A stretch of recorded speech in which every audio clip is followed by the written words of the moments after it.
I'm going to unplug the airline from this primed sponge filter here and move it to this unprimed sponge filter here that we have sitting here. And we're going to use this guy here to set the Acara fry container just to help regulate some basic parameters, ammonia, nitrite, nitrate.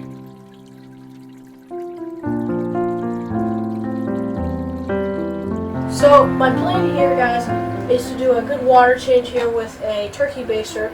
Gonna make sure we get all the crud out of the bottom of the container here, as well as what's in the water, just helping it, stay clean. Then I'm gonna replace the airstone here with a sponge filter to help kind of maintain your basic parameters at their levels that they should be at.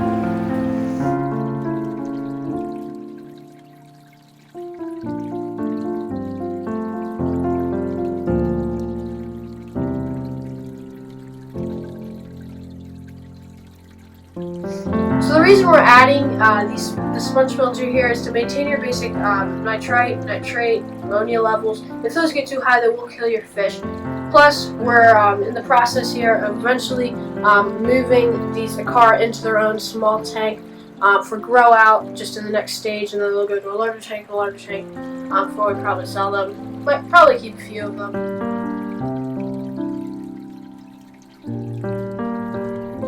So guys, we're here at the last kind of stage of raising out the Electric Blue Acara fry. They're about a half-inch-ish, give or take, at this stage. And today we're going to move them down to a larger tank, a 20-gallon long. There are 6 other Brilliant Rasbora adult. They're not going to have a problem, at least right now. Of course, when the Acara get much older, that could be a problem, but they're not going to be here long term. But we'll probably moving into this tank and eventually being sold. So in the future, if you're looking for some Electric Blue Acara, stay tuned. There's going to be a lot for sale.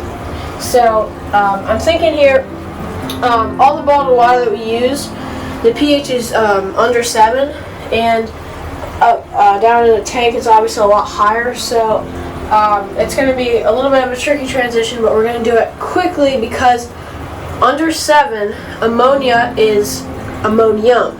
It's not as toxic. It is toxic, but nowhere near ammonia as much as ammonia is. And as soon as you raise it above 7, that ammonium changes back to ammonia.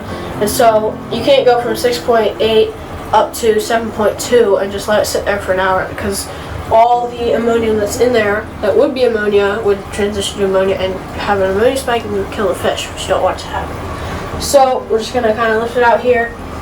We'll put the sponge filter in here, and then I'm going to move it down here into the tank, just hang it on the outside.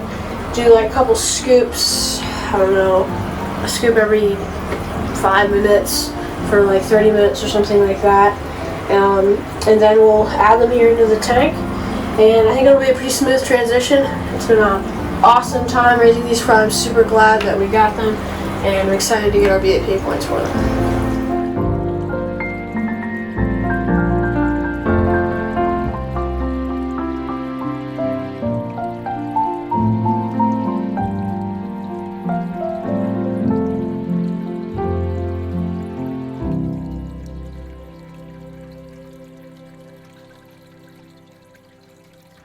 Alright guys, we've been doing it for 6 minutes. I didn't do as long as I want to. I'm eager to see them in there. We've added 50 milliliters of water, just once every minute. And we've done that for 5 minutes and wait an extra minute. And now, I'm just going to do what we like to call a plop and drop, but there's no back and forth.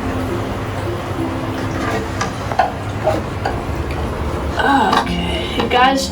Kind of go into a weird shock, kind of similar to what a tetra does when they're scared. You notice some of them are just like kind of sitting right there up at the top there. It's just kind of funny.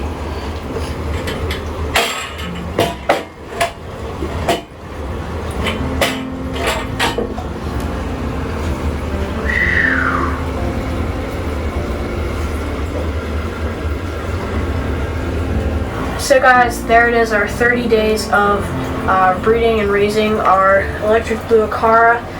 We've successfully brought them to this mark. It was a very fun little journey, and I'm very proud that we got them to this stage. already starting to show their blue color. It's really cool to see.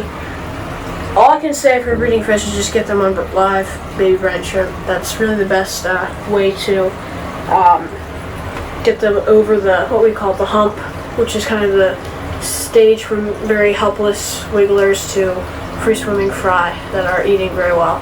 So there it is, a completed BAP project for the Electric Blue Acara.